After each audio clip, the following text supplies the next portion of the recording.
boxing nonsense. That's the next talking point on our list. So let's get this up on screen. So yes, we covered this.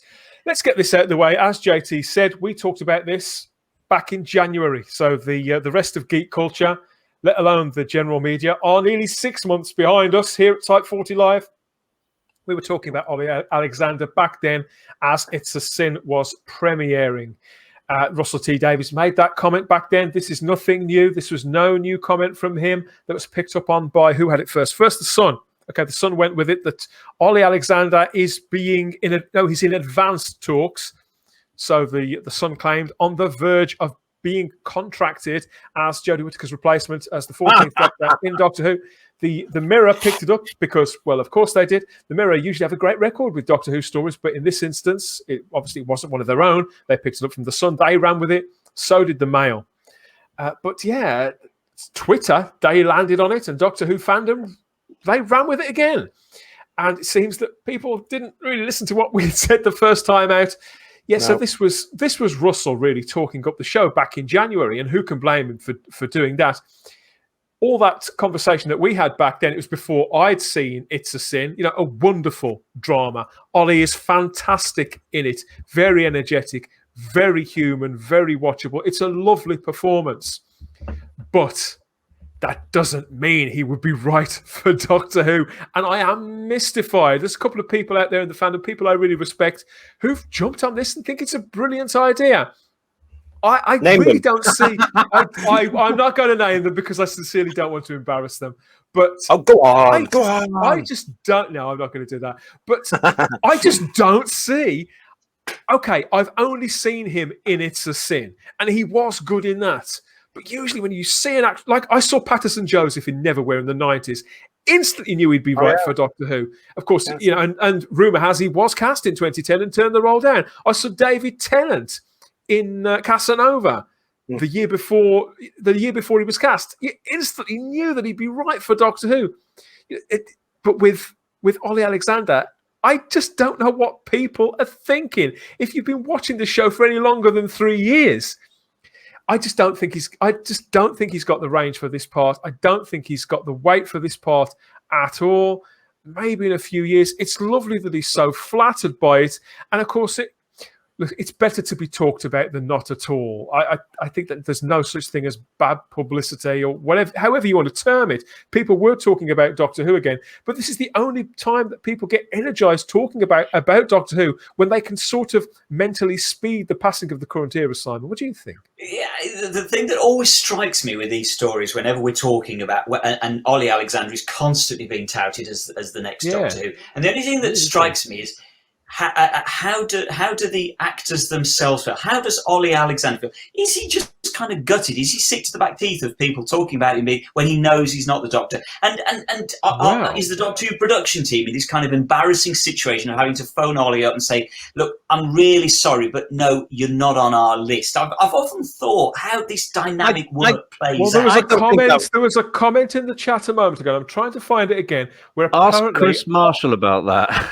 Yeah. Oh, yeah, exactly. Oh, yeah. That poor man. Never been anywhere near the part, never auditioned for it or properly linked to it, and they don't leave him alone. Somebody in the chat said that Olly Alexander has actually left social media for a time over this because he's being tweeted at so often in connection to this role. He initially said, really annoying. It must be. Well, I think that's only partly true, Dan. There is another element which is political, which may have also expand on that if you like. Sorry? It must be quite gutting. It must be gutting if, let's say, for example, Olly Alexander really wants the part, and he's, or as Terry says, Chris Marshall, and are constantly being talked about, and are never being offered the part. Yeah. It must be kind of gutting. So when you say political there, JT, do you want to expand on that? What do you mean by that? I better not on this show because we're not the forum that deals with all the guffaw and the guff and the nonsense that goes on. But part of it is in our fandom. So I think we all know what we're talking about there. It's the tick box brigade, and Olly is very much part of that tick box brigade now. Yeah. Saying certain things that are controversial at this time when they shouldn't be, because common sense would overrule any nonsense. Because he's not. This is a man who I'm not an expert on Olly Alexander. You know, I know that he's the frontman of the band years and years. You know, and I know somebody who loves their music and has for a few years. But they were big around 5 years ago. This man, he dresses quite flamboyantly sometimes when he's on the red carpet because, well, of course he does. And he's only 30. Of course he does. He's a 30-year-old pop star. You want your pop stars to dress and act like this. But only recently, though, Dan. But he's not, when you said political, what I wondered about was he's not a highly politicized figure, is he? This is a man who creates his music, goes out and performs it, takes acting roles now and again. He interacts with his audience to some degree, but he's not an activist type, is he? When we say political, he's a star, really, and seems to just be focused on his creativity. And I would imagine it's quite flattering for him, all this. But he's not a controversial figure, is he? He's not, no, but we all know on Twitter you can say certain things. And nowadays, of course, you're either going to be on one side or you're going to be on the other side. And there's no divide, there's no talk, there's no discussion. And he's very much on a particular side. I don't know how else to say it, but you know, people. But you know, that's how Twitter works now. You won't find this man on Twitter getting into fights with the people who download his songs and things like that. This is a guy who keeps a distance between his public persona and his private life. That's kind of what. And that's why he may have taken that. Might be part of the reason why he's taken a break from all this stuff that goes on, as we all know on Twitter now. Yeah. Gotcha. But of course, what we are saying, and I think maybe you're sort of skirting around this one, JT, is that if, for example, Olly Alexander was to be cast, forever he would be the first gay Doctor Who. We know that would be rammed down our throat, if you'll pardon the expression, forevermore. And that just you know, really, I'm rankled for the second time in one episode. That rankles with me. Absolutely. Well, this is what got me about this whole nonsense. I mean, we did go through all this back in January of 2021. There's a whole show there, guys. Go and look at it if you missed it. And here it is again. Now, what we've got to remember in the United Kingdom is the Sunday tabloids. In fact, the journalists, what they do, hi to the journalists, because they're probably watching us now. And what they do is they go through all, especially with Doctor Who, they do go through fan boards and they do go through message boards. And they go through shows like this. They are active and they mine Gallifrey base for Doctor Who stories. I've seen that happen with my own two eyes. Yeah, and they'll watch things like this and then they'll say, oh, we've got space that needs fill in our paper, especially on a Sunday paper. Not that you haven't got anything more important to be reporting on right now, people. You know, but they put it into the paper and then it comes around again. And it's and what got me about this whole thing again, because I just thought, oh, here it is, how nonsense, is it took me right back to where the show was in the 80s when they were coming up things like Paul Daniels is the Doctor. Yeah. You know, Ken Dodd's going to be the Doctor. We're back there again. It's a joke. I mean, it's a joke again, though. We're looking at all these names of actors without gravitas or without any top. And again, now we've got the tick box element. But gone are the days where Christopher Eccleston is the new Doctor Who.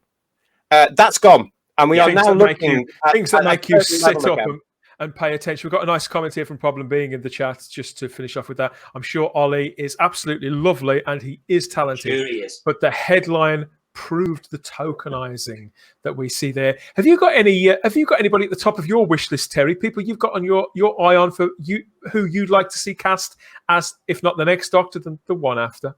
I do. For many years, up until the casting of Matt Smith, I was adamant and desperate to try and get Anthony Stewart Head as the Doctor, even though he was in School Reunion and he was in the last 5 shortlist for the Paul McGann movie. But he turned it down because he was doing Buffy at the time. Now, my 2 champions I have, if you have to have a male Doctor, Adrian Lester from Hustle. Love him. Love the guy. Really, you know, he's a Shakespearean actor. And he wants the part as well. He's campaigned for the part before. Well, yes. I did a Photoshop job a few years ago, before Matt Smith got cast, actually, and I put him in a purple suit with white trim and stuff on it, and put a TARDIS in the background, put some lens flares on it, and I sent it to him, and he said, "Oh, I love that. I love what you've done with the suit, etc." Really? And I said, "Are you gonna be doing that?" And he said, "No, I've got to go mad and kill the wife first," which means he was doing a run of Othello. But he said, "I'd absolutely love to do it." And the other person, if we wanted to go with another female Doctor, I mean, I was saying this just before, when there was the rumors that we're going to go with a female Doctor, which was kind of confirmed by Missy being, cast, I was like, Catherine Parkinson from the It Crowd. She's been in Humans, red hair. She's very quirky. Very quirky, but she can do very serious drama as well. In Humans, it's not a comedy role. Yeah. But she can do slightly eccentric, and she's got some gravitas. So I thought, if I could get Adrian Lester as the Doctor, fantastic. But if you want to go younger, a young lad, Aidan Turner. Is it Aidan Turner from? Yes, from Poldark. Poldark, yeah. Yeah, fantastic. What an intense bloke. Yeah, we always like to ask everybody, particularly the people, our guests who are happy to come on and sort of listen to us ramble on about this, what you would like, what's on your shopping list. We have got, so we've got a quote here this isn't from Olly Alexander himself. This is from his agent. They've actually issued 2 quotes. The first one was actually in the original article over the weekend, but people seem too lazy to actually read it. But we've got an elaboration here from his agent herself, Martha Kinn. She told the Radio Times when they reached out to her yesterday, and this is what she got back with.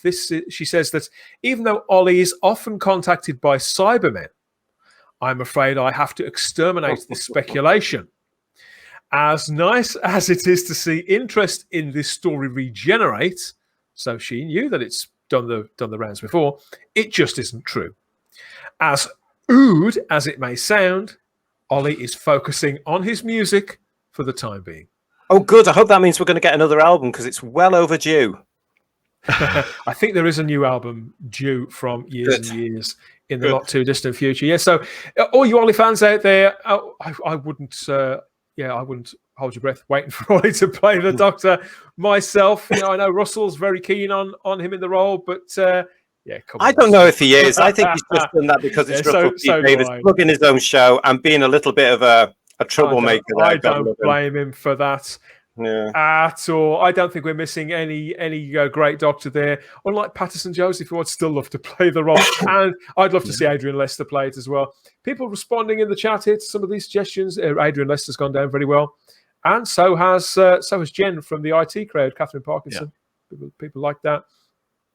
Luke Treadaway, another suggestion. Yes. The problem being mentions Luke Treadaway every time we talk about this, and Luke Treadaway is great. Quite well, he's a brilliant actor. We've got Mark Warren, the suggestion of Alex Storer there. I can see that the older that Mark Warren gets, the craggier he gets, and the more doctorish I think he appears. He recently played Van der Valk for ITV, didn't he, Simon?